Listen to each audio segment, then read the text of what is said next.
Excuse me, sir.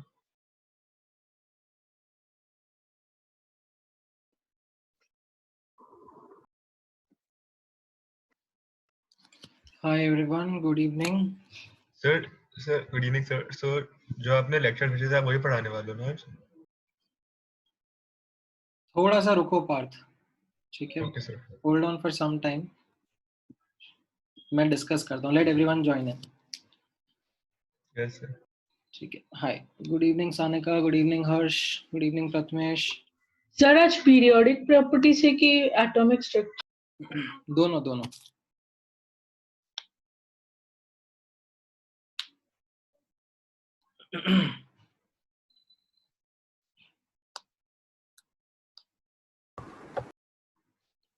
थोड़ी देर wait करो till the time others are joining in. फिर मैं समझाता हूँ हम लोग किस तरीके से प्रोसीड करेंगे. And in the mean time question solve कर लो.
All right. So yeah, I think most of the students have joined in now. Great. So before we start our today's discussion, I think I didn't realize in the last class when I made the announcement कि हम लोग periodic properties chapter start करने वाले हैं. Many of the students had left the session. So today I got, in fact today नहीं, yesterday I got some questions from students that they missed out on that announcement bit. Now, what I will quickly recap is that towards the end of last class, मैंने बोला था that next week, that is today, we are going to start with the next chapter, that is periodic properties. And when we are going to start that chapter, we are going to follow a slightly different methodology from what we have been doing. And in that new methodology, what I will be doing is I'll be sharing the recorded lectures with you upfront, so that you can study from those video recordings as per your time, as per your convenience, and make notes. And then when we are in the live session, on the Zoom session, we can rediscuss those concepts, those topics that were covered, and move a bit faster, right? Because honestly speaking, in the live sessions, the Zoom sessions that are happening, the speed is quite slow. Like जैसे atomic structure को almost कितना अभी over a month हो गया है, more than a month in fact, and we did cover the details, we did get into a lot of details of the chapter, and that is why it took a lot of time also.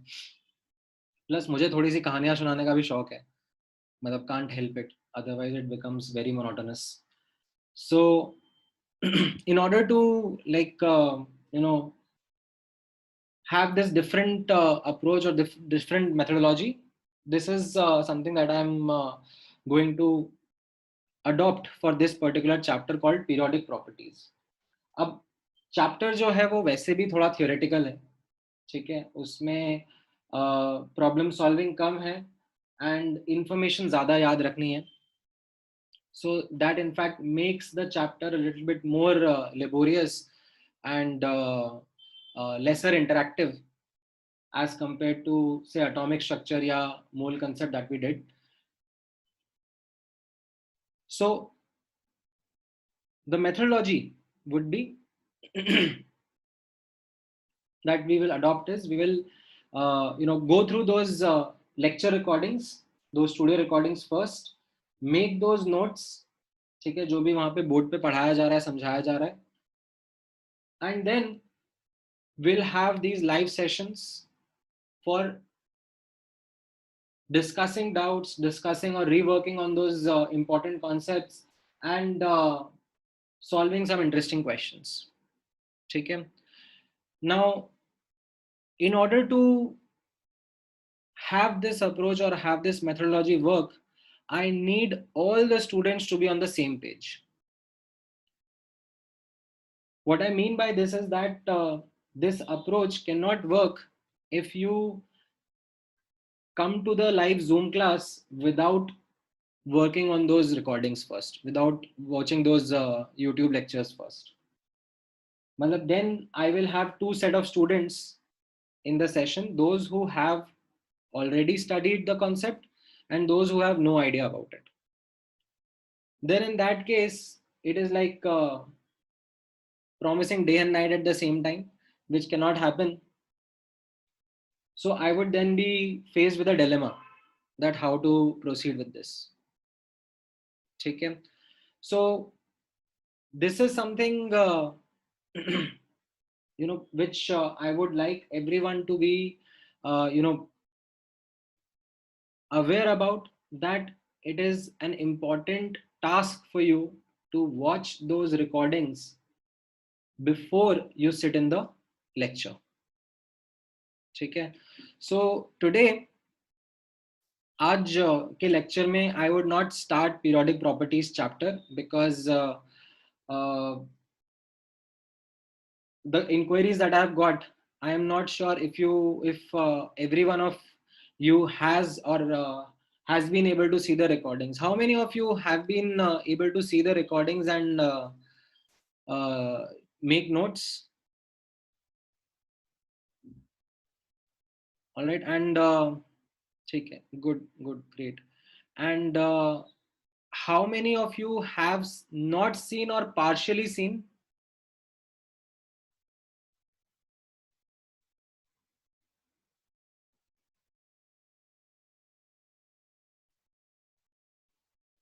Okay, ठीक है, partially वाले भी हैं.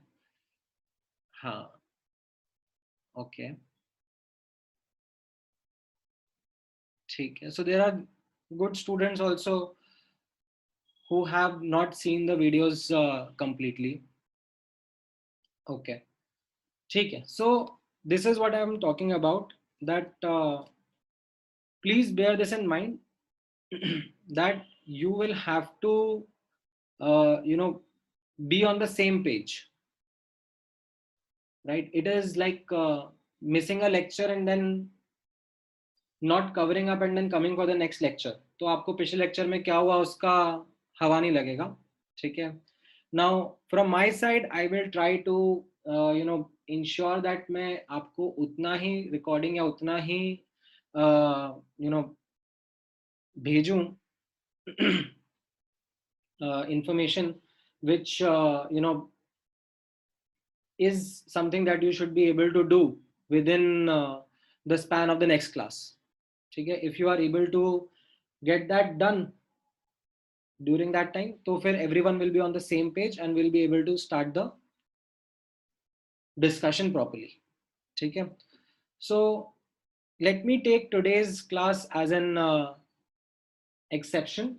ठीक है, आज मैं periodic properties का एक introduction आप लोगों के साथ में start करूंगा, ठीक है? Towards the second half of today's lecture, I am going to talk about periodic properties and give some context to it. However, जो concepts मैंने lecture में या recording में आपके साथ में discuss किए हैं, वो मैं आप लोगों को definitely दोबारा बोलूंगा. अगर आपने partially देखे या पूरे नहीं देखे तो make sure that you watch them and make notes. ठीक है, it is very very important for you to make notes also. ऐसा नहीं कि recording आ गई हमने download करके save करके रख ली, अब future में refer कर लेंगे जब जरूरत पड़ेगी. If you will do that, then you will have a lot of backlog. Make sure that you make those notes right away as you are watching those recordings. ठीक है, all right. So I hope everyone is clear on this. Do you have any particular doubt which you would want to talk about and discuss with the entire class? So let me know. You can raise your hand.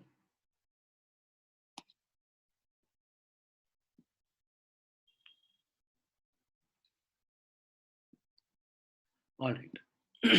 I'll take that as a no. Then I think I was pretty clear in terms of the message that I wanted to communicate.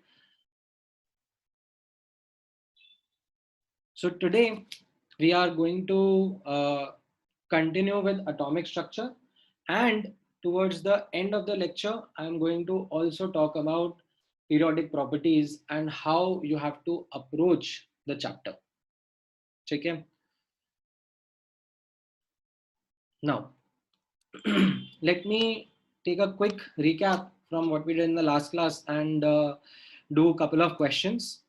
So in the last class हम लोगों ने graphs के ऊपर focus किया था, and we discussed 3 types of graphs for orbitals of hydrogen atom.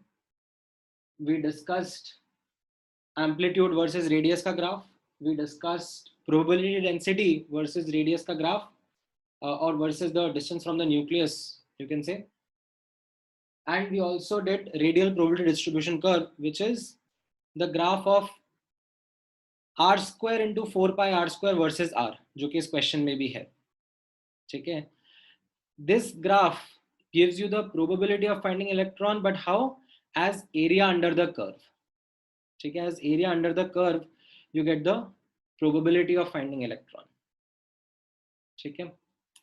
Now, how to draw these graphs for different orbitals? ये मैंने आप लोगों को बताया था that there is one way in which you can draw these graphs, and that crude way is that if you have these wave functions, ठीक है, ये जो different orbitals के wave functions आपके सामने लिखे हुए हैं, इनको आप लो plot करो और graph draw करना शुरू कर दो. ठीक है, you take the values of r and plot them out, and you will have the graph ready in front of you. ठीक है. Or the other thing was that I taught you certain pattern that are found in these graphs, certain tricks to help you draw these graphs for different orbitals.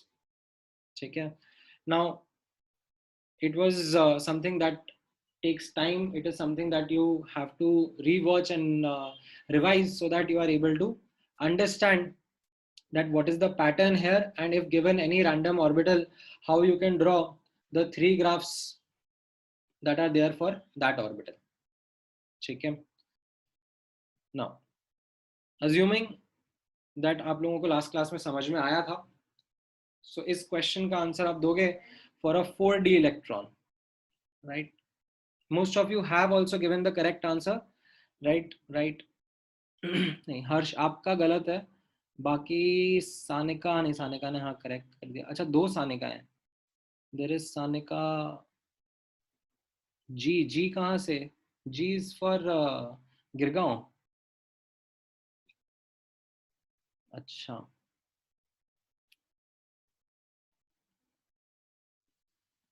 Okay, D option is the correct answer. ठीक है, इसमें D option is the correct answer. यहाँ पे आप 4d orbital का देखोगे, 4b orbital के बारे में अब इसमें मैंने क्या क्या चीजें आपको बोला था याद रखने के लिए, दैट हम जब रेडियल प्रोबेबिलिटी डिस्ट्रीब्यूशन कर्व बनाएंगे तब मैंने आपको 3 चीजें याद रखने के लिए बोला था। Number 1, that the graph will start at origin, ठीक है, and the second thing was that the graph will approach zero as R approaches infinity. ठीक है, the graph will approach zero, it will not cut the x-axis, it will approach zero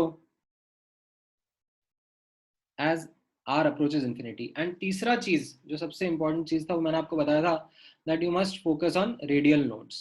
so 4d orbital, ठीक है, if you do the n minus l minus 1, 4 minus 2 minus 1, so you are left with 1 radial nodes, right. तो एक radial node का मतलब क्या होगा, that graph एक बार बीच में एक्स एक्सिस को कट करेगा या टच करेगा। So you will have zero से स्टार्ट होगा, फिर एक बार बीच में जीरो होगा, and then finally as R approaches infinity भी जीरो होगा। तो it will increase decrease and then increase and decrease and the height will keep on increasing. ठीक है, so this was something that I spoke about in the last class. all right, then यहां पर notice करना एक और question है, ठीक है। In this radial probability distribution curve ही ड्रॉ किया हुआ है, R square into 4πr² versus R का ग्राफ है, एंड ये 2s ऑर्बिटल का भी बनाया हुआ है, ये भी आपको बताया हुआ है। So if you will notice any one of these, तो वो कैसा आ रहा है, there is one radial node and then it approaches zero, ठीक है। However, what you have been mentioned here, what you have been asked here is that out of these 3 graphs A, B and C, which single electron species will the graph belong to? ठीक है, so यहाँ पर आपको ये सोचना है या ये नोटिस करना है कि how would the dependence on Z be?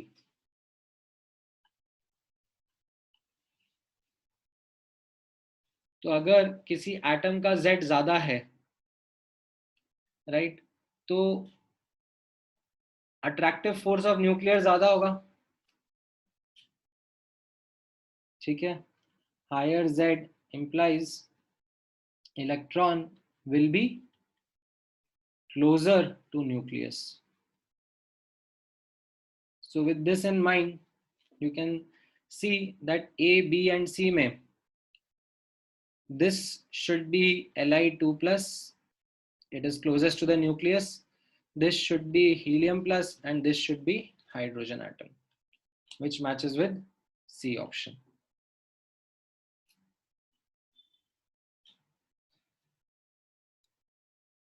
Right, तो यहाँ पर आप नोटिस करोगे ना दैट लिथियम का मैक्सिमा जो है वो छोटी वैल्यू के आर पे आ रहा है, हीलियम प्लस का मैक्सिमा थोड़ा और बड़ी वैल्यू ऑफ आर पे आ रहा है, ठीक है। सी हाइट से फर्क नहीं पड़ रहा, it is this position where the maxima is coming, which talks about where is the electron likely to be found, and it will be closer for or closer to the nucleus for an atom which has a greater Z। ये समझ में आया? हाँ हर्ष बोलो। Sir अगर Z ज्यादा है तो फिर उसका प्रोबेबिलिटी डेंसिटी भी ज्यादा होगा ना? अगर Z ज्यादा है तो प्रोबेबिलिटी डेंसिटी, हाँ, probability density would be something that is psi square, and psi square में is it proportional to Z? If the answer is yes, then yes, let's see. So हाँ, ये z के proportional दिख रहा है आपको यहाँ पर, right? You can see yes that sir. r is proportional to z. तो अगर z का वैल्यू ज्यादा होगा हाँ तो फिर ज्यादा तो होगा. यहाँ पर होगा. बट अब ऐसा नहीं है, एक बार के लिए एक्चुअली हो ये सकता है. If you remember sigma, sigma में भी z फीचर करता है ना. Yes sir. हाँ, तो फिर मैं नहीं कह सकता ना. देखो ना, यहाँ पर ये z है, फिर यहाँ अंदर भी z है, और e की पावर में भी z है. हाँ. तो ओ, एग्जैक्टली तो मुश्किल रहेगा मुझे बोलना, until unless I plot and tell you. Okay sir. ठीक है. बट हाँ, as we can see from these graphs, I can infer that ये जो हाइट है वो भी बढ़ रहा है. ठीक है. If we are going for a higher value of z, तो maybe the amplitude or the square of the amplitude would also be increasing. ठीक है. All right, then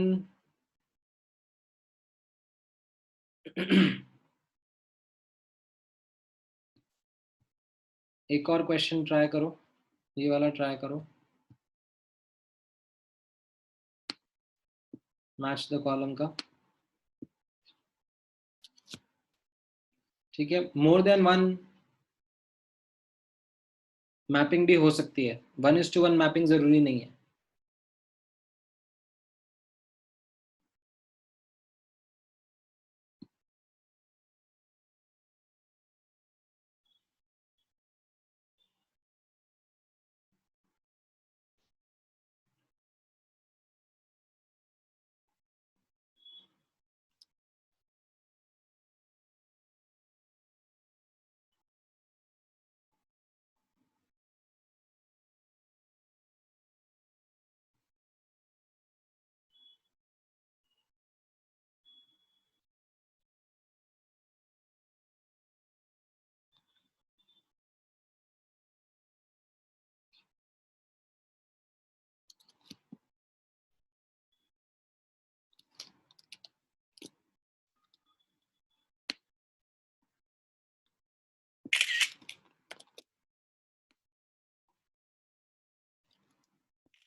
हम्म.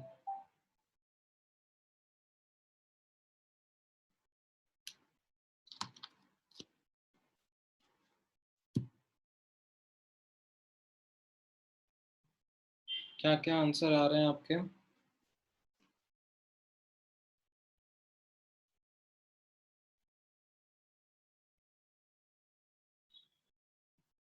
ओके. सो पहले ए ऑप्शन के ऊपर चलो एक बार फिगर आउट करते हैं. दैट ए ऑप्शन में पहली बात तो ग्राफ ऊपर से स्टार्ट हो रहा है. ऊपर से स्टार्ट होने का मतलब ये हो गया कि ये एस ऑर्बिटल ही है. ठीक है. देन इसमें you can C 1, 2, 3 radial nodes है. ठीक है. 3 radial nodes are present.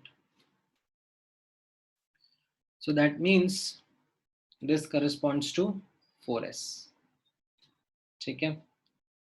So ये A का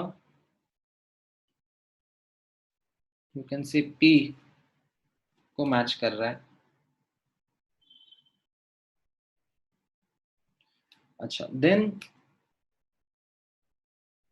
you have the second option, B option, in which psi square 4 pi r square versus ये r का ही ग्राफ है, distance from the nucleus. Now सबका ग्राफ ओरिजिन से स्टार्ट करता है, बी इट SPDF. ये वाला graph psi square 4 pi R square वाला, तो ये ओरिजिन से स्टार्ट कर रहा है and it finally also approaches 0 only. But यहाँ पे नोटिस करने के लिए क्या है, that there are 1, 2 and 3 radial nodes. ठीक है. That is the catch that I can see in this graph. And ये 3 रेडियल नोड्स किसको करस्पॉन्ड करेंगे? You can see that they will correspond to, now 4s को भी कर सकता है, 5p को भी कर सकता है, 6d को भी कर सकता है। ठीक है, तो इसके लिए p q s तीनों ही पॉसिबल आंसर्स हैं।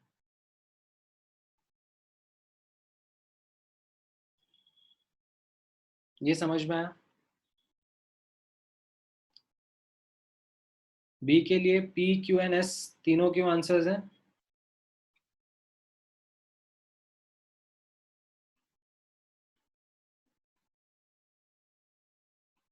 ठीक है, नाउ सॉरी, हाँ, सी ऑप्शन क्या कह रहा है? Angular probability is dependent on theta and phi, दोनों पे डिपेंड कर रहा है। तो हम लोगों ने देखा है कि it is S orbitals which are independent of theta and phi, बाकी जो रहेंगे उसमें थीटा एंड फाई आएगा, it is only P Z and D Z square जिसमें थीटा आता है, फाई नहीं आता। So keeping that information in mind, we realize that C के लिए it will be Q and S that will be the correct answer. Right, so most of you would have got that also right. ठीक है, and lastly D option में there is no angular node. Angular node किस case में present नहीं रहता है? It is only in S orbitals that we do not have angular node.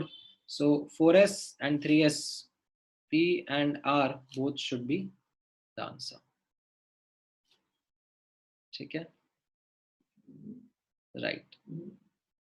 सो यश ने मुझे दिया था, हाँ यश करेक्ट, आपने दिया एक पूरा का पूरा करेक्ट आंसर।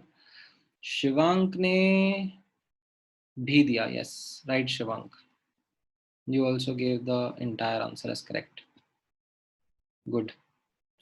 हाँ, और प्रथमेश ने भी दिया, ठीक है।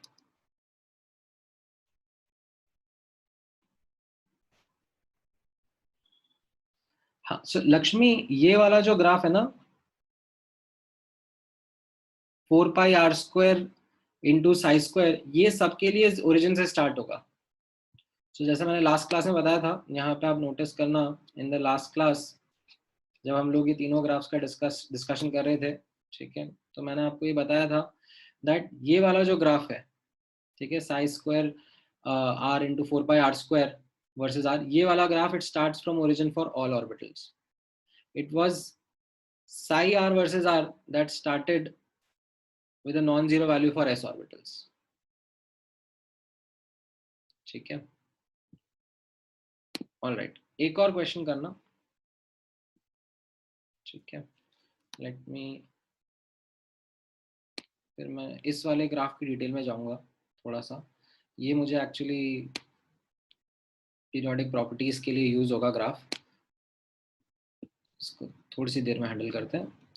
एक और क्वेश्चन आप लोग ट्राई करो, ठीक है, डिफिकल्ट है but let's see if you are able to do this.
इसमें मैं थोड़ा सा हिंट दे देता हूं आपको।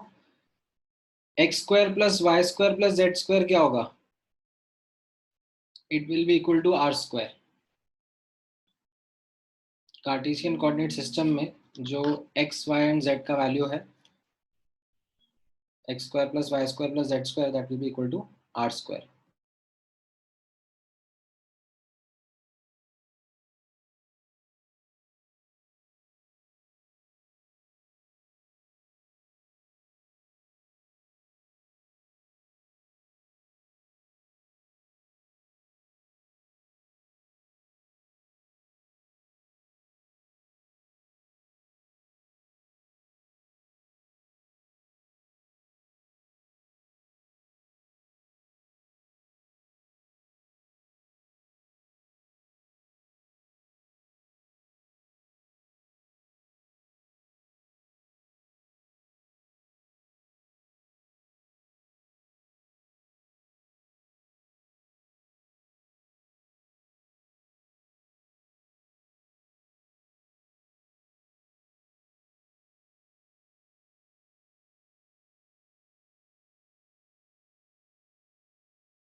ऑलराइट, सो कुछ स्टूडेंट्स ने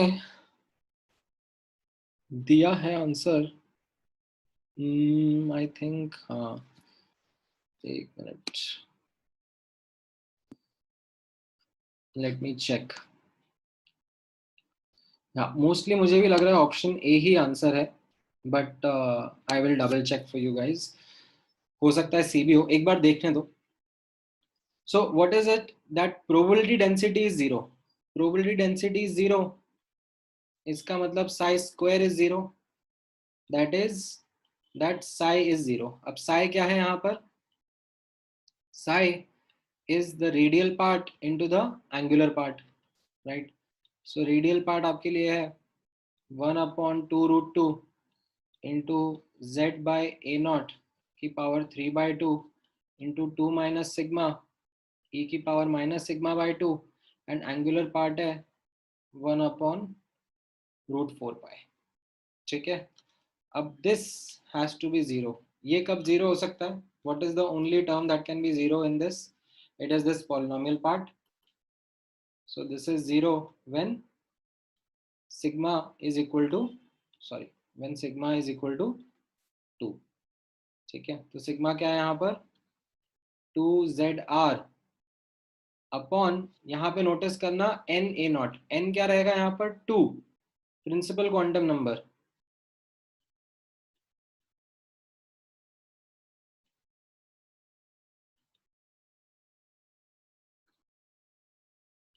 यहाँ पे ऑर्बिटल क्या था? 2s, तो उसका प्रिंसिपल क्वांटम नंबर 2 रहेगा ना। सो यहाँ से you get the value of r as 2a nought by z। So r square will be 2a nought by z का स्क्वायर। तो A option will actually be the correct answer. ठीक है, अच्छा, X square plus Y square plus Z square R square क्यों होगा? मान लो ये कोई कार्टेशियन कोऑर्डिनेट सिस्टम है, X Y and Z, and ये कोई पॉइंट है उसमें, ठीक है, x comma Y comma Z, तो इसका डिस्टेंस फ्रॉम ओरिजिन कितना होगा? ये वेक्टर्स में सीखा होगा ना।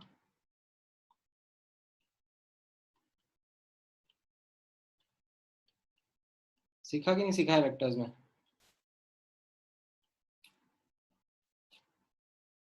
ठीक है, ऑल राइट, चलो एक थोड़ा सा और ट्रिकी क्वेश्चन करा देता हूं मैं।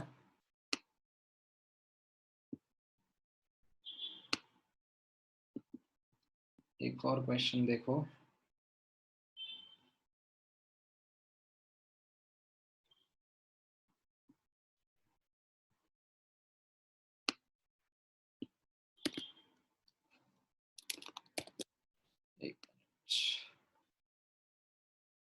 इसमें थोड़ा सा एक्स्ट्रा मैथ लगेगा, देखो अगर स्ट्राइक करता है तो।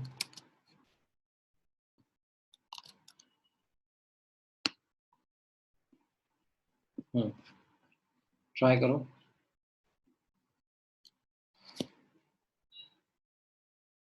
हाँ हर्ष, हर्ष क्या बोल रहा हूँ मैं, यश क्या पूछ रहे हो तुम?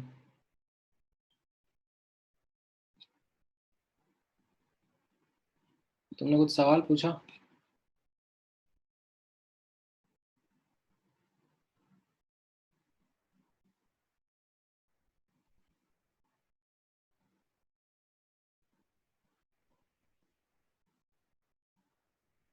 What is x is the angular part.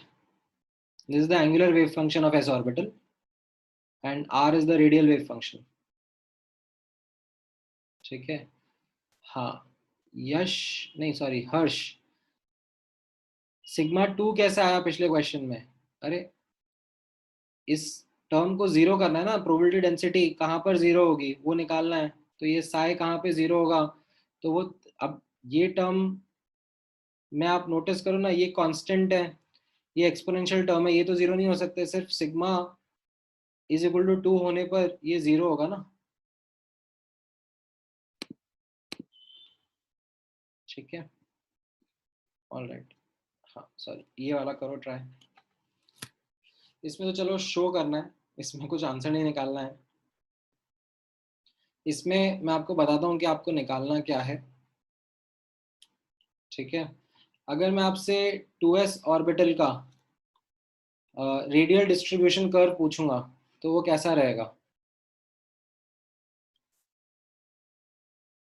Sai square R 4 pi r² versus r, ये वाला ग्राफ कैसा रहेगा? This will be something like this, है ना। न्यूक्लियस पे zero probability, far far away भी जीरो प्रोबेबिलिटी, एंड बीच में एक जगह नोड होगा जहां पर भी जीरो प्रोबेबिलिटी। ठीक है, नाउ आपसे जो इस क्वेश्चन में पूछा जा रहा है वो ये पॉइंट पूछा जा रहा है, this is this R star. ये पूछ रहा है कि ये कौन सा डिस्टेंस होगा न्यूक्लियस पर जहां पर ये मैक्सिमा आ रहा है, maximum probability of finding electron आ रहा है।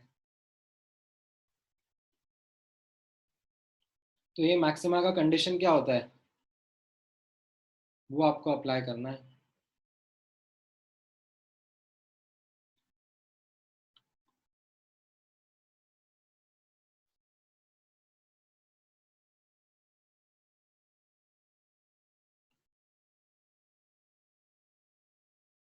नहीं आ रही, नहीं आया काम।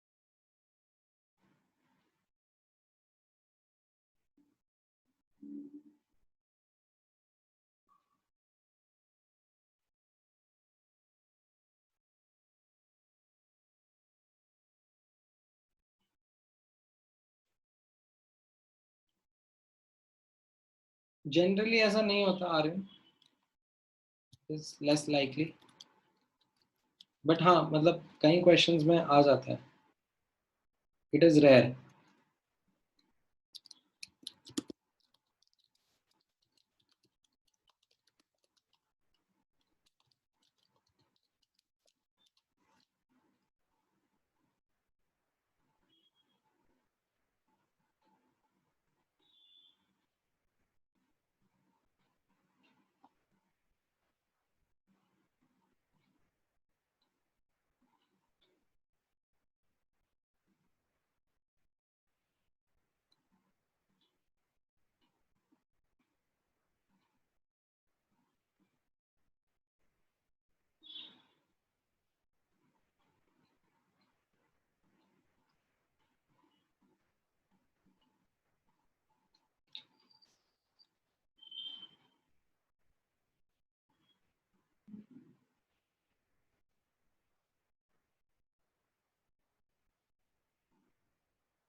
क्या कंडीशन रहता है मैक्सिमा का?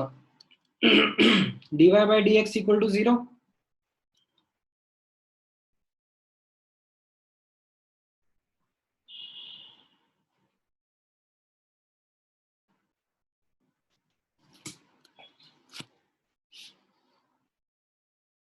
राइट, यहाँ पे आप नोटिस करोगे कंडीशन फॉर मैक्सिमा क्या रहता है? dy by dx equal to 0। तो यहाँ पर y एक्सिस पे क्या है? जो रेडियल पार्ट है multiplied by 4 pi R square. ठीक है, तो यहाँ पर देखना ये psi square R 4 pi R square, ये कितना हो जाएगा?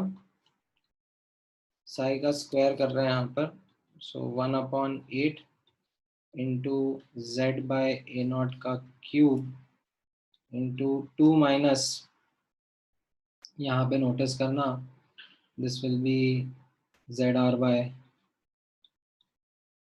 ए नॉट का स्क्वायर इंटू ई की power minus Z R by 2a0 into 4 pi R square. ठीक है, अब इसको आपको डिफ्रेंशिएट करना है, तो ये y एक्सिस पर है, सो d by D R of this thing. ठीक है, तो इसका आपको डेरिवेटिव लेना है, ठीक है, ऑफ दिस एंटायर थिंग। तो इसमें क्या रहेगा? कॉन्स्टेंट्स को तो बाहर निकाल दो, ठीक है, एंड इतने पार्ट का आप डेरिवेटिव लो और उसको 0 के बराबर पुट कर दो। ठीक है, इसमें आपको चेन रूल लगाना पड़ेगा, u dv plus v du, तो वो थोड़ी सी मेहनत आपको करनी पड़ेगी।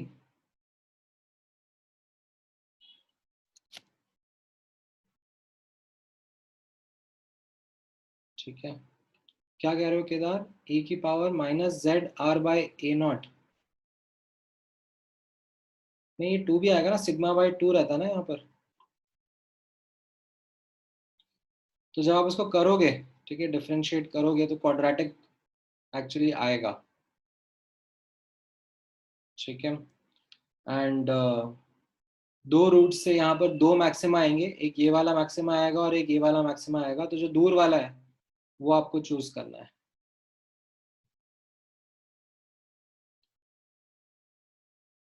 ठीक है,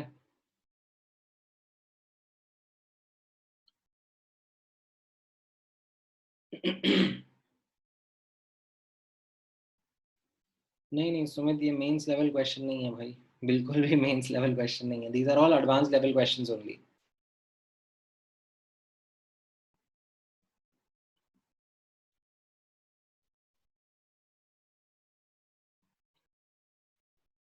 ठीक है, ये आपको स्ट्राइक हुआ कैसे करना है? मतलब मैं आगे का सॉल्व नहीं कर रहा हूँ, इसको डिफरेंशिएट करना आपको आना चाहिए। ठीक है, u dv plus v du लगा के you should be able to differentiate this and get the answer। ठीक है, अच्छा ऑलराइट, एक और क्वेश्चन करो। ये मैंने एक्चुअली आपके लिए रखा था लास्ट क्लास में, बट क्योंकि लास्ट क्लास में तो मौका मिला नहीं था तो अभी करेंगे। ठीक है, ये वाला ट्राई करो, दिस इज जैसे मैंने बताया था आपको, जेई एडवांस्ड 2017 का पूछा हुआ क्वेश्चन है। थोड़ा सा इसको जूम आउट कर देता हूँ,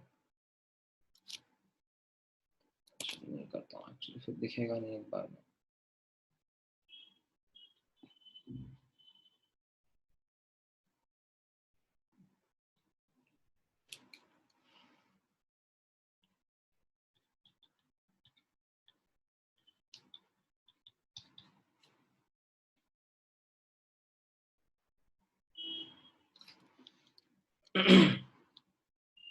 अब जैसे ये क्वेश्चन में टाइम कितना पूछ रहा है सुरावी, आप इसमें मान लो ना 18 से 20 क्वेश्चन रहते हैं, 18 क्वेश्चन रहते हैं टिपिकली पर आवर।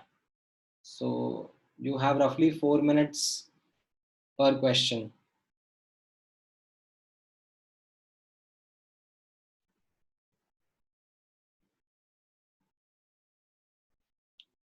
ठीक है,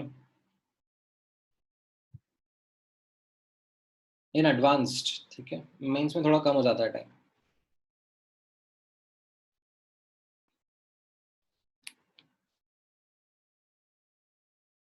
इसमें अभी दिख रहा है क्लियरली वैल्यूज, ठीक है, एक बार इसको देख लो, फिर उसके बाद यहाँ पे मैपिंग ही करनी है in the questions, you have to go option by option, ठीक है। जैसे चलो 31st क्वेश्चन आप लोग ट्राई करो।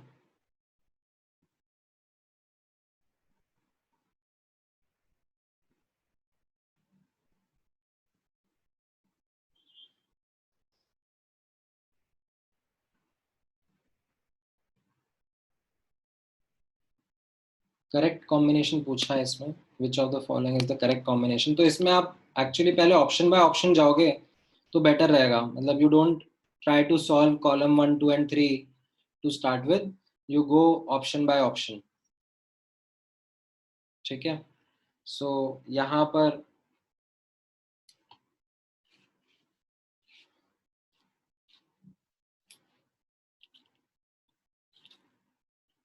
आप नोटिस करोगे,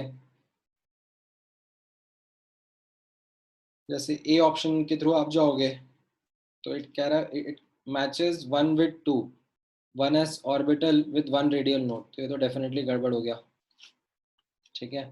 1s ऑर्बिटल में 1 नोड तो होता ही नहीं है, ठीक है। देन बी ऑप्शन में देखोगे आप 4 को 4 के साथ में मैच करा जा रहा है, D Z square orbital has X Y plane as nodal plane, ये भी गड़बड़ हो गया इसका। If you remember D Z square में you have nodal cons.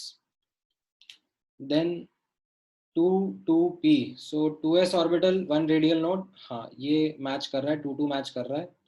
And then p में as you can see psi versus r का graph है, ऊपर से स्टार्ट हो रहा है, s ऑर्बिटल रहेगा, एक नोड है तो 2s ऑर्बिटल रहेगा, and approaches 0 as r approaches infinity, तो यस 2 2p ये मैच कर रहा है, ठीक है। मैं डी ऑप्शन पे नहीं जाऊंगा फिर, ठीक है, but I can still go 3 3, तो 2pz and this can be, मतलब क्योंकि यहाँ पे सिर्फ cos थीटा का टर्म है, ठीक है। इफ यू रिमेंबर मैंने आपको बोला था कि सिर्फ cos थीटा का टर्म रहता है तो वो 2pz ऑर्बिटल रहता है, ठीक है, फाइन नहीं है इसमें।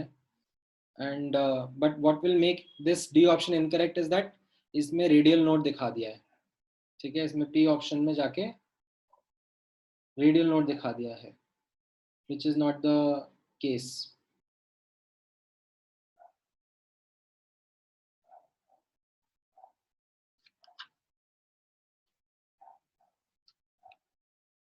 ओके,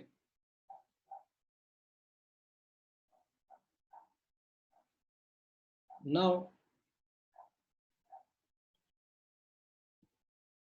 32nd क्वेश्चन ट्राई करो।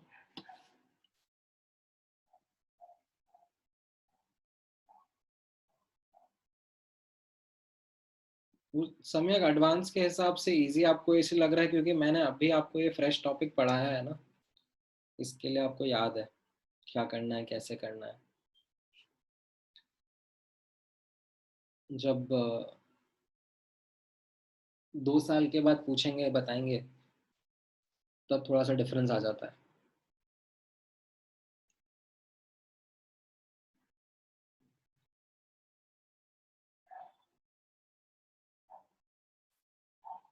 हाँ, 32 में बताओ,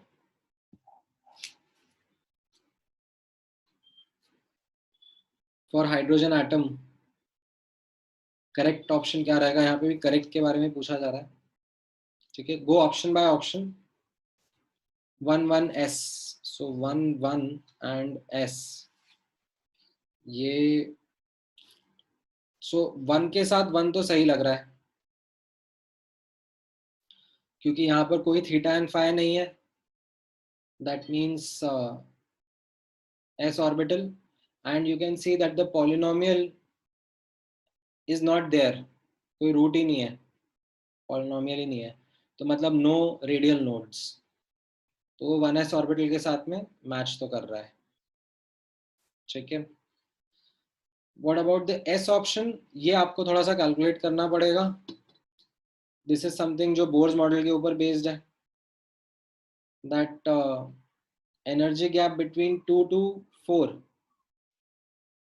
ठीक है, delta E between 4 and 2 is 27/32 times the energy gap between 6 and 2। तो आप करके देख लो, यहाँ पर 13.6 z square 1/2 square 1/4 square is equal to 27/32 into 13.6 z square 1/2 square minus 1/6 square। ये मैच करता है क्या? एंड आई थिंक ये मैच करेगा, ठीक है। If you do the calculation it will match up, ठीक है। तो ए ऑप्शन सही हो जाएगा। अब आपको बीसीडी पे जाने की जरूरत नहीं है, बट ठीक है, अभी एक बार के लिए एनालिसिस कर लेते हैं। तो 2 का 1 यहीं पे गड़बड़ हो गया, ठीक है, क्योंकि इसमें एक नोड आना चाहिए था। 1 1 एंड पी, 1 1 एंड पी, 1 1 तो मैच कर रहा है, बट पी नहीं मैच करेगा ना, पी में एक नोड दिखा रखा है। 1 4 एंड आर, 1 एंड 4 यही मैच नहीं कर रहा। एक्स वाई प्लेन में नोडल प्लेन तो होता ही नहीं है, सॉरी एस ऑर्बिटल में एक्स वाई प्लेन तो नोडल प्लेन होता ही नहीं है, ठीक है।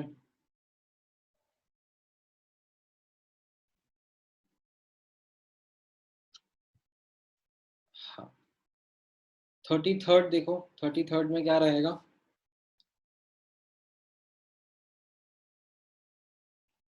इसमें इनकरेक्ट पूछा है,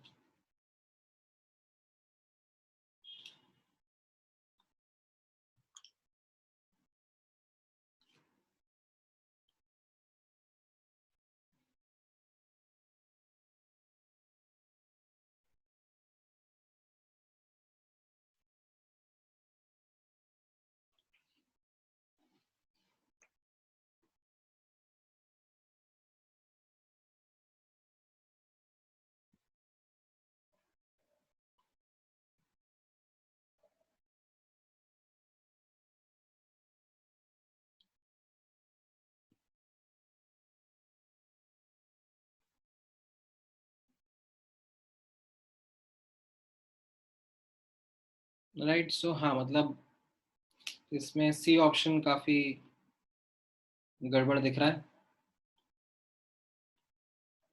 बाकी सब सही है। 1 का 3 के साथ में 1s ऑर्बिटल के अंदर cos थीटा तो आएगा ही नहीं, तो ये 1 से 3 मिलाकर ये ऑप्शन इजीली एलिमिनेट हो जाता है कि हाँ ये इनकरेक्ट ऑप्शन है, राइट। ठीक है, now I think you guys are good to go in terms of answering such questions that can arise from these wave functions, the wave functions and their graphs also, ठीक है।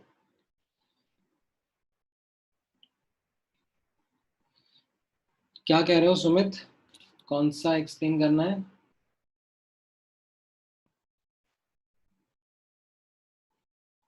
Q में probability density at nucleus. So probability density क्या होता है? आपको size square निकालना है। कहां पर निकालना है? At r equal to 0, r की वैल्यू 0 पुट करनी है। तो बेसिकली ये पूछना चाह रहा है, ये पॉइंट, ये y एक्सेस वैल्यू क्या रहती है, इसका स्क्वायर इनफैक्ट ये पूछना चाह रहा है। जैसे for example let's say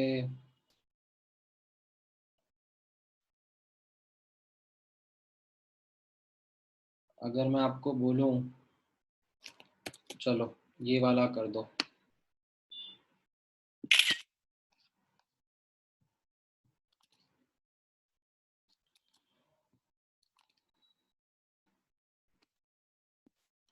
what is the probability density of electron cloud at the nucleus for 1s orbital, 1s electron, क्या रहेगा आंसर? सो आपको साइज स्क्वायर निकालना है, at r equal to 0. तो ये 1/पाई a0 क्यूब इंटू e की power -0. e की power 0 क्या होता है? 1. तो ये आ गया ना बी ऑप्शन.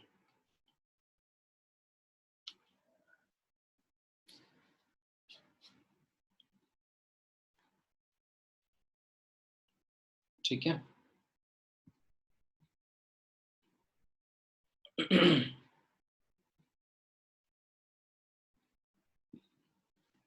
हाँ, प्रत्याशा क्या पूछ रहे हो? What will match with what? What will match with the fourth option.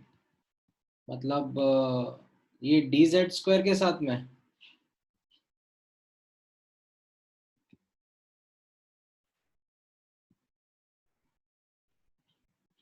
dz² के साथ में कॉलम 2 में तो कुछ भी नहीं मैच कर रहा, कॉलम 3 में भी कुछ मैच नहीं कर रहा.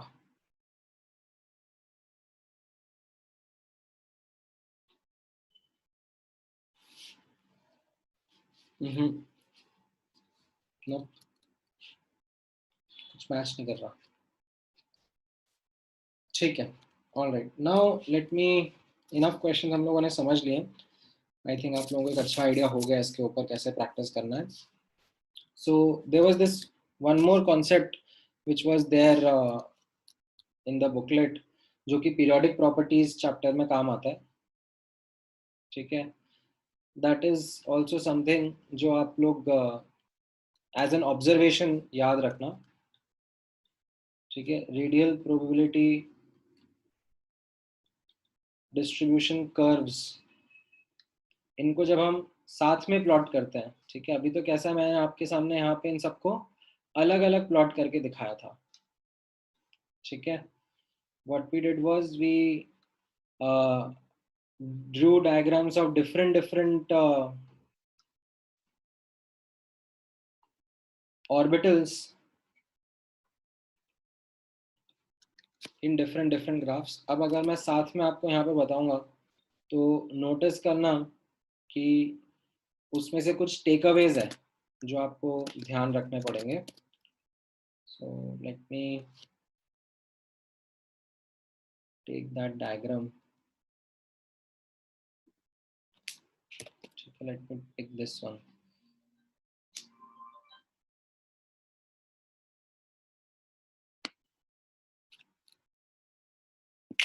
All right. So ये 1s 2s 2p का मैंने बनाया है. ठीक है. 3s 3p का भी इसी तरीके से बनता है. उसका छोटा हाइट हो जाता है और वो आगे की तरफ शिफ्ट हो जाता है. ठीक है. 1s ऑर्बिटल का, then 2s the green one and 2p is this red one. This is all you can say normalized into one graph in front of you. ठीक है. आपने अलग अलग से 1s का बनाना देखा था, आपने अलग से 2s का देखा था, 2p का देखा था, बट टुगेदर ये कैसा दिखेगा ये मैंने आपको बताया. अब ये मैंने आपको बताया था कि ये सब ग्राफ ओरिजिन से स्टार्ट करेंगे. ओरिजिन से क्यों स्टार्ट करेंगे? आप देखो ना यहाँ पर r² का टर्म मल्टीप्लाई हो रहा है, तो at origin this r² will be 0 ना. As a result, so this is something you can think of. This is into 4 pi भी है, मतलब ये psi² into 4 pi r² है.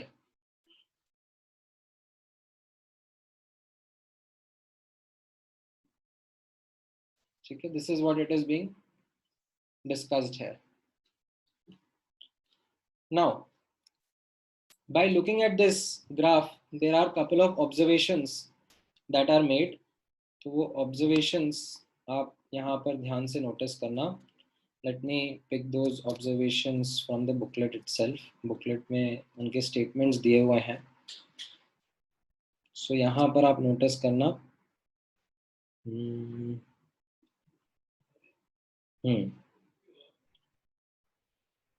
So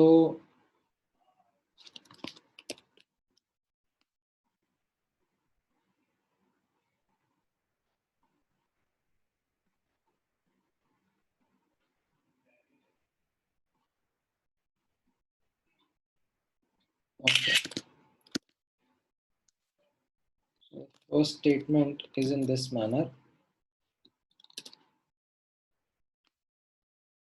यहाँ पर आप ऑब्जर्व करना, for the same value of n, ठीक है, the distance of maximum probability, उसको क्या बोल रहे हैं, r max, for various orbitals is inversely dependent upon the value of l. तो अगर l का वैल्यू कम होगा तो r max का वैल्यू ज्यादा होगा. तो जैसे आप यहाँ पे नोटिस कर रहे हो, for the same value of n you notice 2s and 2p, ठीक है, एंड आप इनके r max का वैल्यू देखो, ठीक है, ये r max 2s का है और ये r max 2p का है. You can see that r max of 2p is closer to the nucleus than that of 2s. ये वाला छोड़ दो, ये तो ये गलत आ गया, ये मतलब कुछ और पॉइंट है.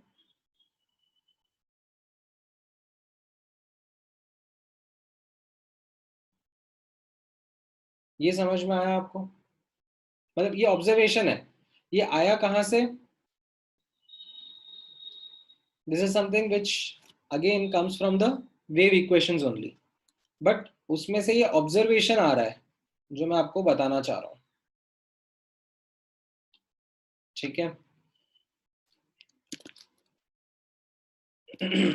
इनफैक्ट इस ऑब्जर्वेशन की वजह से, ठीक है, आप नोटिस करना that there is an important point that comes in.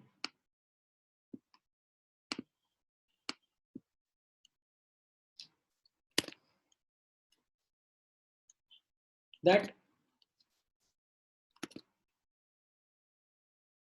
within a subshell, ठीक है, यहां पर नोटिस करना, within a shell you can say that between 2s and 2p, ठीक है, और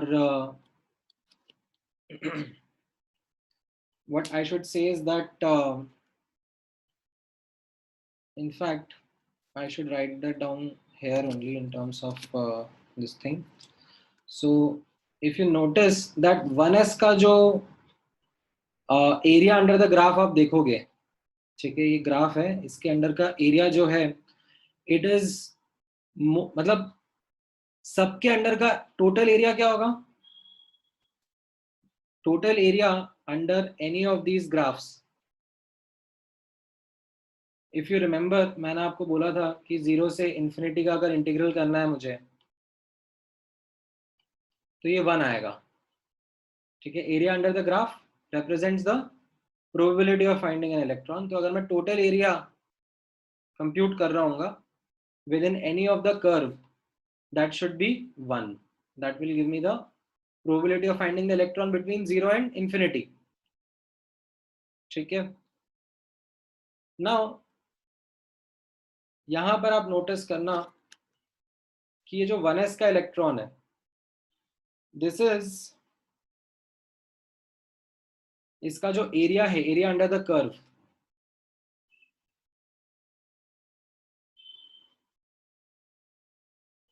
it kind of is maximum closer to the nucleus. मतलब this is very much likely to be found close to the nucleus, ठीक है. So this area under curve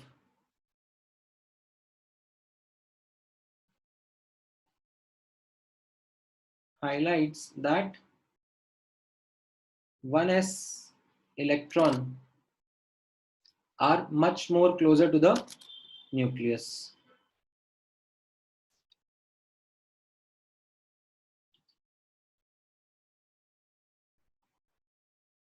ठीक है, now अब यहां पर नोटिस करना जो एक इंटरेस्टिंग ऑब्जर्वेशन आएगा बिटवीन 2s एंड 2p. ठीक है, सो 2s एंड 2p में because of the presence of this local maxima, ठीक है, यहां पर आप नोटिस करना, let me kind of highlight it using this. ठीक है, because of the presence of this local maxima 2s and 2p के बीच में क्लोजर टू द न्यूक्लियस, ठीक है, 2s के मिलने की प्रोबेबिलिटी ज्यादा है एज कंपेयर टू 2p. ठीक है, सो यहां पर because of this I should say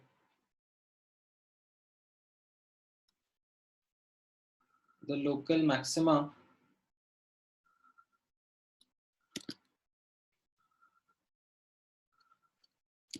we can say that 2s electron experience greater nuclear attraction,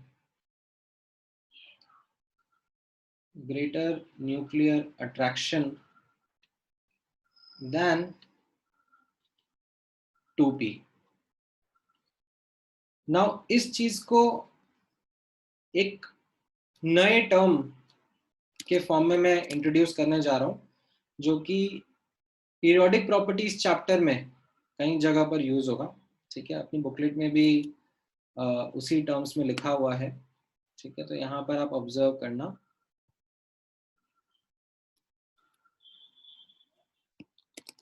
penetration पार, ठीक है, there is this term called as, let me put the term first here.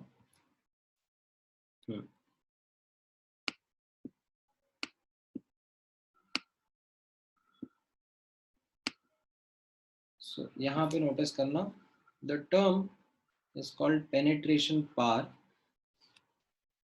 It is a measure of closeness to the nucleus.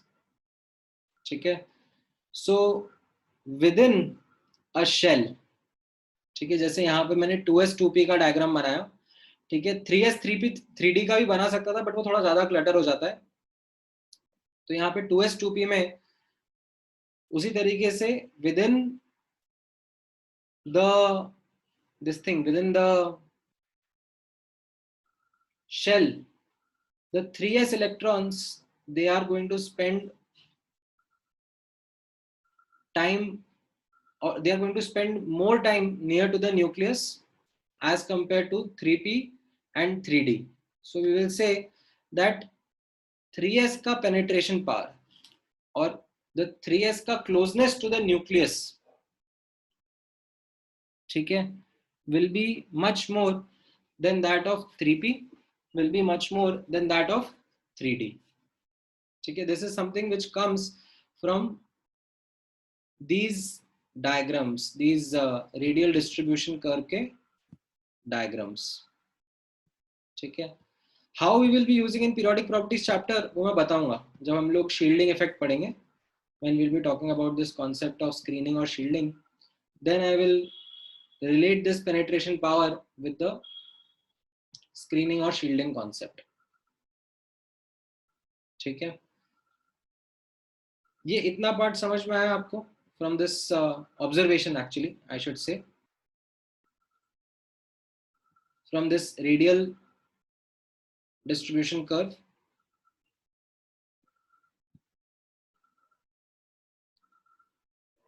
ठीक है, सो ये दो important takeaways थे. ठीक है,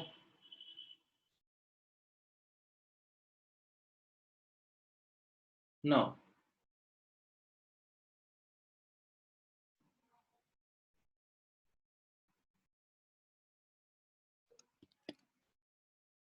keeping this in mind, आप लोग एक FBO का क्वेश्चन भी कर सकते हो. Let me put that FBO का question also in front of you. ठीक है, वो क्वेश्चन पहले नहीं समझ में आता है, अब जब मैंने आपको ये टर्म बताया है, so I think you would be able to now relate with this question. FBO का एक क्वेश्चन है ये. The distance of maximum probability for 3s 3p 3d, ये किस ऑर्डर में रहेगा?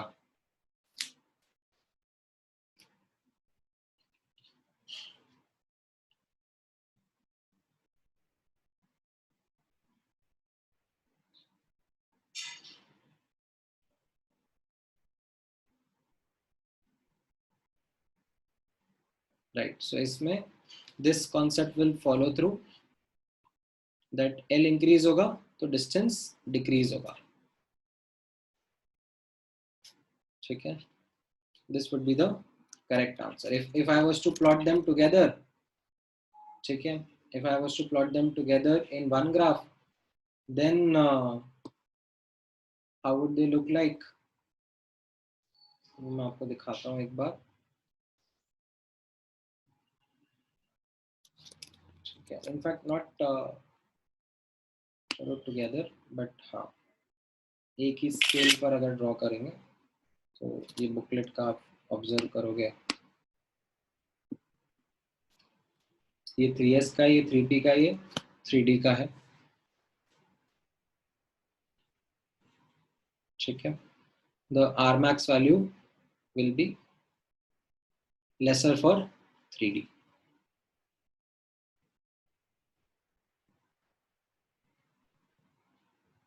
ठीक है,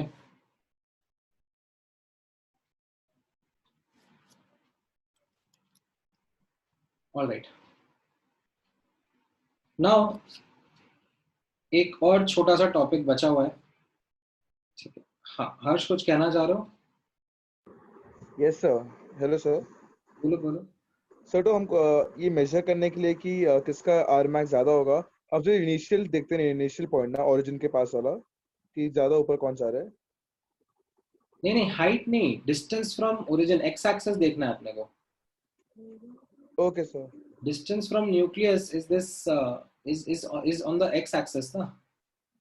ओके सर. Okay sir. ठीक है सर. ठीक है, now see the thing is that all these graphs, ठीक है, they are something जिनके बारे में आपको इंफॉर्मेशन गैदर करनी है. तो आपके सामने इक्वेशंस है, ठीक है, जो मैंने आपको लास्ट क्लास में बता दिया था कि ये इनके एंगुलर पार्ट और ये इनके रेडियल पार्ट के इक्वेशंस हैं. अब आप चाहो तो उनको प्लॉट करते जाओ और उनसे फिर डिसाइफर करो क्या क्या रिजल्ट्स आ रहे हैं. ठीक है, but rather than you doing that from grounds up, you doing that from the scratch, I am highlighting the key observations that are there. ठीक है, ये observations kind of आपके लिए एक तरीके से रट्टा मारने जैसा ही हो गया, because you have not done the derivation. ठीक है, you can very well do the derivation. ठीक है, मतलब आपको अगर चाहिए, ठीक है, अगर आपको इसको डिराइव करना है तो मैंने आपको 3s का रेडियल वेव फंक्शन लिख के दिया हुआ है, 3p का रेडियल वेव फंक्शन लिख के दिया हुआ है, 3d का रेडियल वेव फंक्शन लिख के दिया हुआ है. ठीक है, तीनों का आप क्या करो, साइज स्क्वायर बनाओ, 4 पाई r स्क्वायर से मल्टीप्लाई करो एंड फिर डिफरेंशिएट करो विद रिस्पेक्ट टू r. ठीक है, और उसको 0 पुट कर दो. आप जब 3s के लिए करोगे तो उसमें क्यूबिक आएगा और उसके 3 रूट्स आएंगे which will give you the values of these 3 maxima का locations. एंड उसमें जो फर्देस्ट वाला है वो आप चूज करना. फिर यही एक्सरसाइज 3p के लिए करो, उसमें क्वाड्रेटिक बनेगा and you will be able to get these value जहां पे मैक्सिमा आएगा. एंड देन 3d के लिए करो.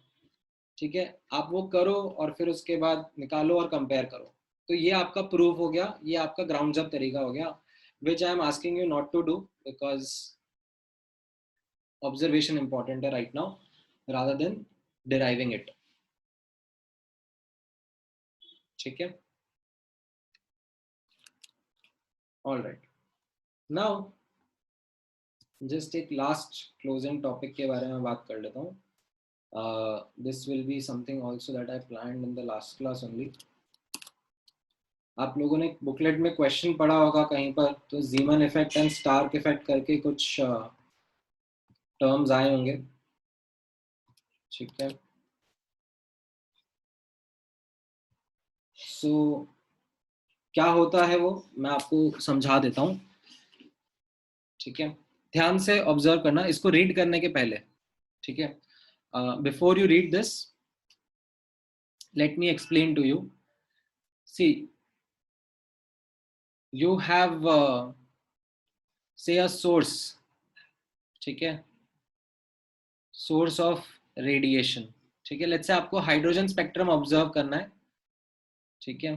तो आपने हाइड्रोजन स्पेक्ट्रम ऑब्जर्व करने के लिए क्या करा, आपने यहाँ पर एक्साइटेड हाइड्रोजन एटम्स लिए और उनसे जो रेडिएशंस आ रहे हैं वो एक प्रिज्म के थ्रू पास कराए और एक स्क्रीन पर वो स्पेक्ट्रम को ऑब्जर्व किया. ठीक है? And this is what we studied in this chapter, in the middle of this chapter. ठीक है? Now, what happened was that when this hydrogen sample, ठीक है, it was exposed to an external magnetic field. ठीक है? इस let's say ये जो hydrogen atoms हैं इसके अक्रॉस एक मैग्नेटिक फील्ड लगा दिया. ठीक है? एंड देन फिर स्पेक्ट्रम ऑब्टेन किया गया. ठीक है? यहाँ से निकलने वाले रेडिएशंस ऑब्जर्व किए गए.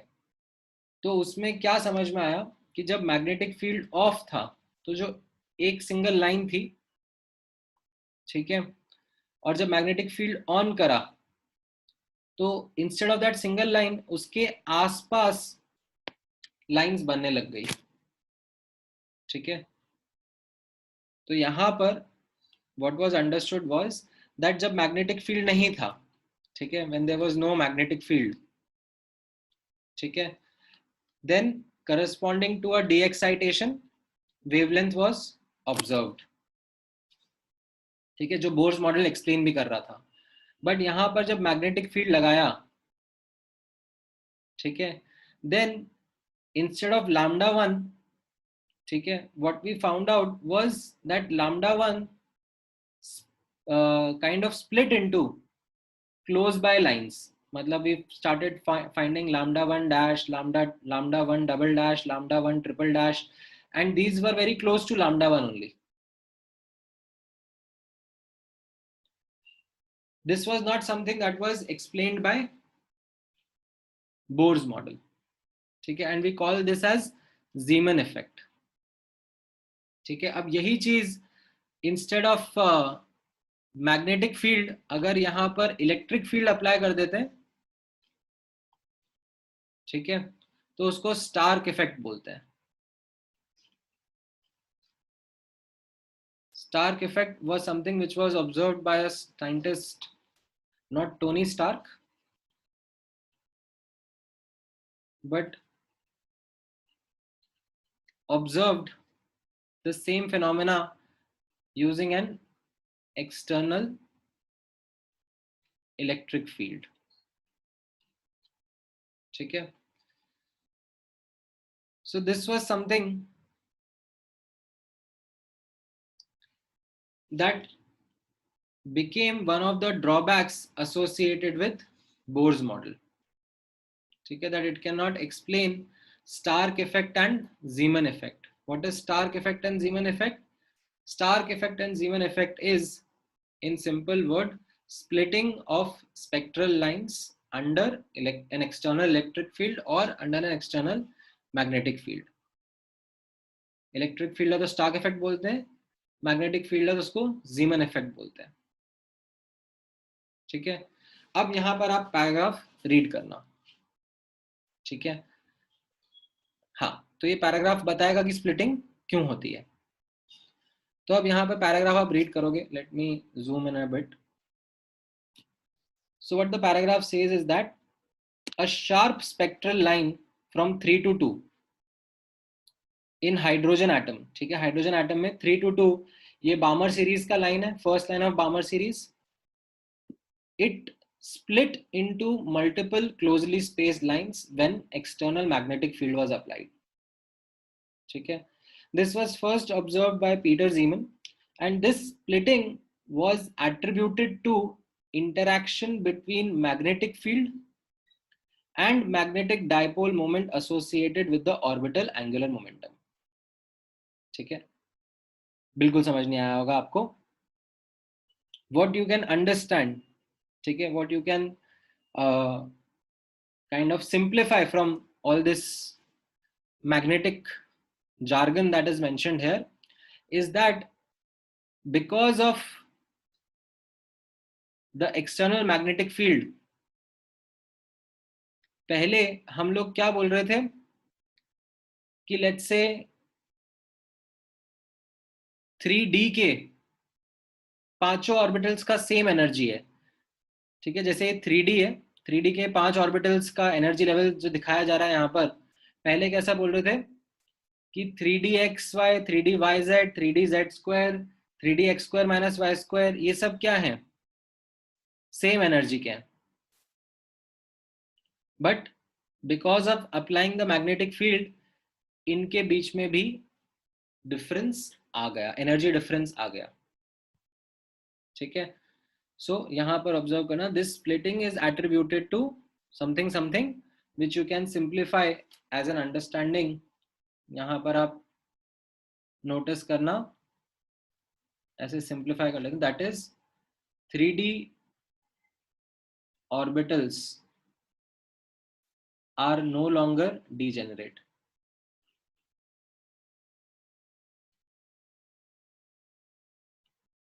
ठीक है, in presence of an external magnetic field, ठीक है। तो 3D orbitals यहाँ पे आप नोटिस करोगे तो they have different energy levels now, and उनसे जब ट्रांजिशन होकर लेट्स से यहाँ पर ये 3D से, ठीक है, this corresponds to a transition from 3D to 2P। ये 2P के भी जो एनर्जी लेवल्स हैं, ठीक है, 2Px, 2Py, 2Pz, ठीक है, ये भी अलग अलग एनर्जी लेवल्स हो गए as compare to being the same energy level. We saw different spectral lines now, ठीक है, which were close but distinguishable, ठीक है।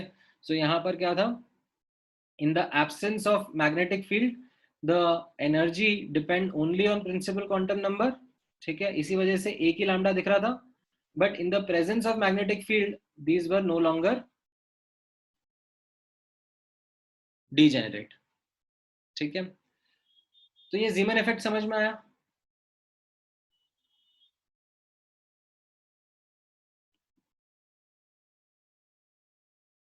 अब साथ ही साथ में नोटिस करना एक और concept which is called as selection rule, ठीक है। तो यहां पर आप नोटिस करना दैट जब ये स्प्लिटिंग हुई, ठीक है, जब ये स्प्लिटिंग हुई देन 3D के 5 ऑर्बिटल्स और 2P के 3 ऑर्बिटल्स के बीच में, ठीक है, जितने पॉसिबल ट्रांजिशंस हो सकते थे, जितने पॉसिबल डी एक्साइटेशंस हो सकते थे, वो सारे नहीं ऑब्जर्व हुए, ठीक है। जैसे आप नोटिस करोगे कि यहां पर ये टॉप वाली लाइन से, ठीक है, सिर्फ यहां का ट्रांजिशन ऑब्जर्व हुआ, दिस और दिस वाज नॉट ऑब्जर्व्ड, ठीक है। या फिर आप नोटिस करोगे कि ये ml = 1 से ml equal to 1, ml equal to 0 observe हुआ, बट ml इक्वल टू -1 नहीं ऑब्जर्व हुआ. ठीक है. So there were certain transitions that were observed, whereas certain transitions were not observed.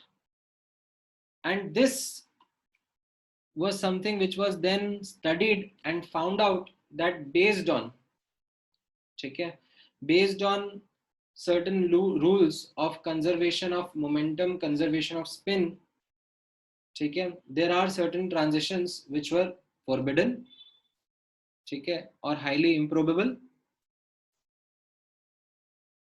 and certain transitions were allowed.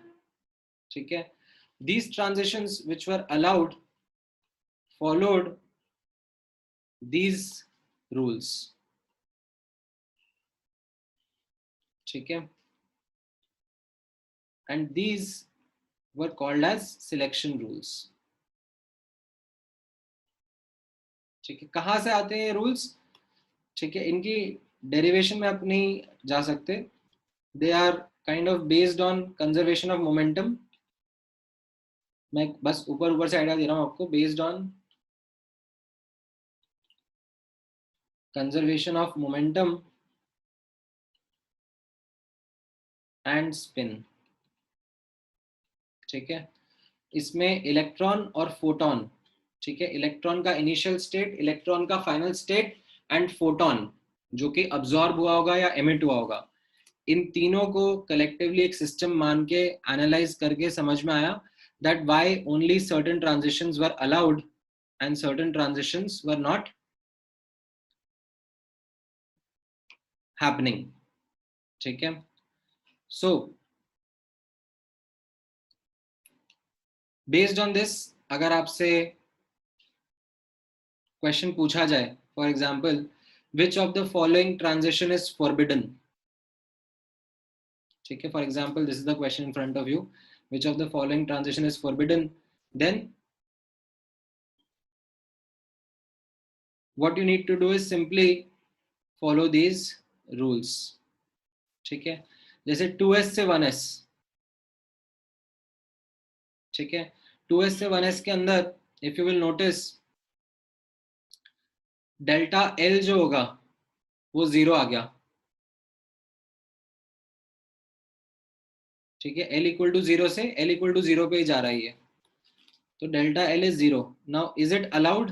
The answer is no, it is not allowed. तो it is forbidden. 2p से 1s delta l कितना आ रहा है? -1. Is it allowed? The answer is it is allowed. Delta l यहाँ पर -1, d का l जो रहेगा वो 2 रहेगा, p का l 1 रहेगा, it is also allowed. 3p से 2s डेल्टा l यहाँ पर -1 रहेगा, right, this is also allowed. ठीक है. अगर इनफैक्ट मैं यहाँ पर लेट से एक e ऑप्शन बना देता से 3d से 2s, तो यहाँ पर डेल्टा l कितना दिखता आपको? Delta l would have been 2. this would have not been allowed. Delta l plus या -1 ही अलाउड है. ठीक है. अच्छा, then which of the following is the transition is K alpha? K alpha मतलब क्या हो गया?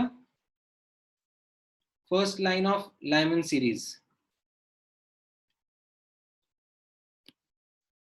ठीक है. अब first line of Lyman series मतलब 1 पर n इक्वल टू 1 पर डी एक्साइटेशन होना चाहिए, 1s पर. तो ए और बी ऑप्शन में से सोचना पड़ेगा. अब ए तो अलाउड नहीं है एंड बी अलाउड है. ठीक है, because B follows the transition.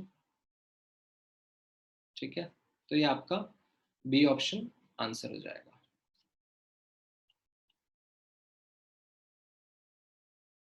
ठीक है.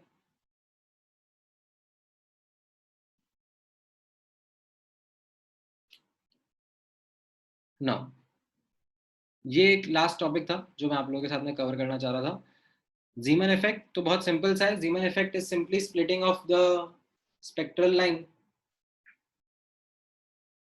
will be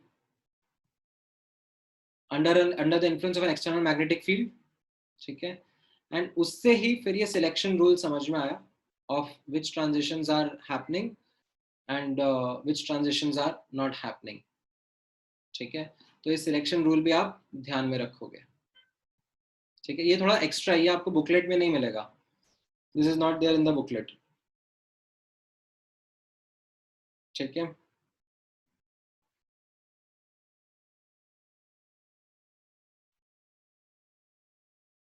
Now this completes of the chapter, ठीक है, of atomic structure along with the difficult questions. जो मैंने बुकलेट के difficult questions है वो आप लोगों के साथ में मैंने already अभी while discussing in the class cover कर लिए हैं, so you should not face much of difficulty while solving the remaining of the booklet, ठीक है.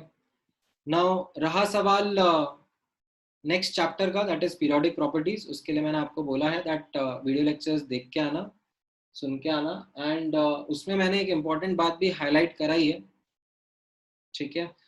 That important aspect is the theoretical nature of the chapter, ठीक है. That when you will B you know discussing this chapter of periodic properties, in that you will find certain trend being explained by multiple factors, and when there are multiple factors, right, usme which factor dominates is not something that is a very quantitative exercise. एक particular factor का 10% weightage है, दूसरे factor का 50% weightage है, right. quantitative तरीके से नहीं describe करा जाता, subjective रहता है. तो that subjective nature is going to be a lot in that chapter, ठीक है. So please ensure that you are keeping that subjective nature of the chapter in mind, ensuring that उसमें कुछ concepts हैं, कुछ exceptions हैं जो आपको ध्यान रखना है, ठीक है.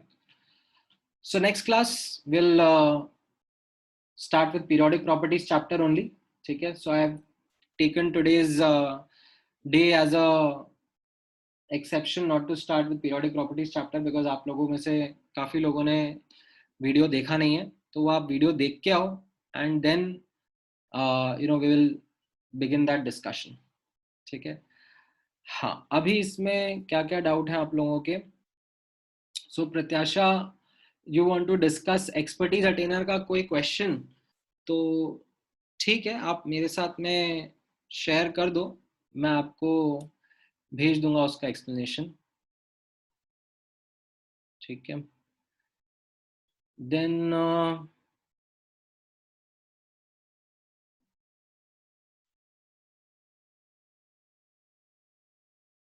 एक मिनट एक एक करके तुमने एक साथ बहुत सारे क्वेश्चन भेज दिए.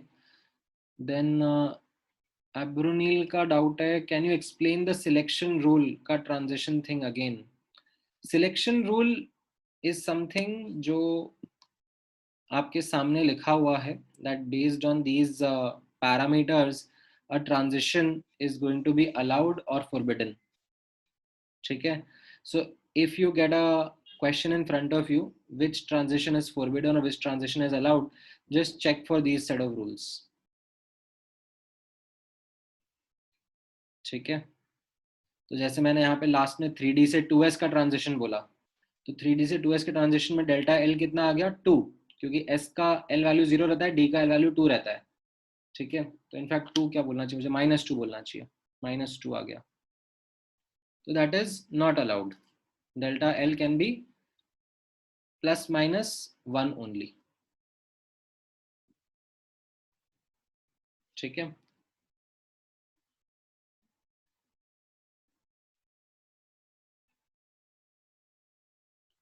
All right, then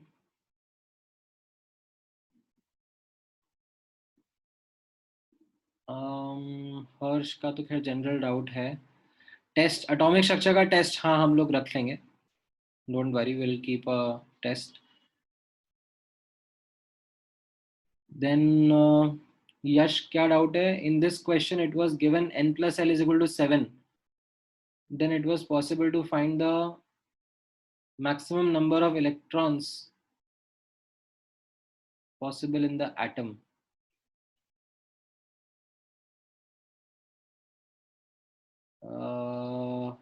नहीं, मेरे को क्वेश्चन नहीं समझ में आया आपका. मैं अनम्यूट करूं, आप बोलोगे कुछ फिर.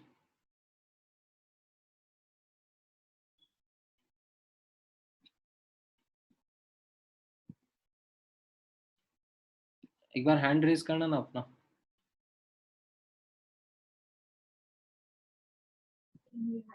हाँ बोलो यश. वो डीपीपी का एक क्वेश्चन था कि what is the maximum possible number of electrons in an atom with n+l equal to 7.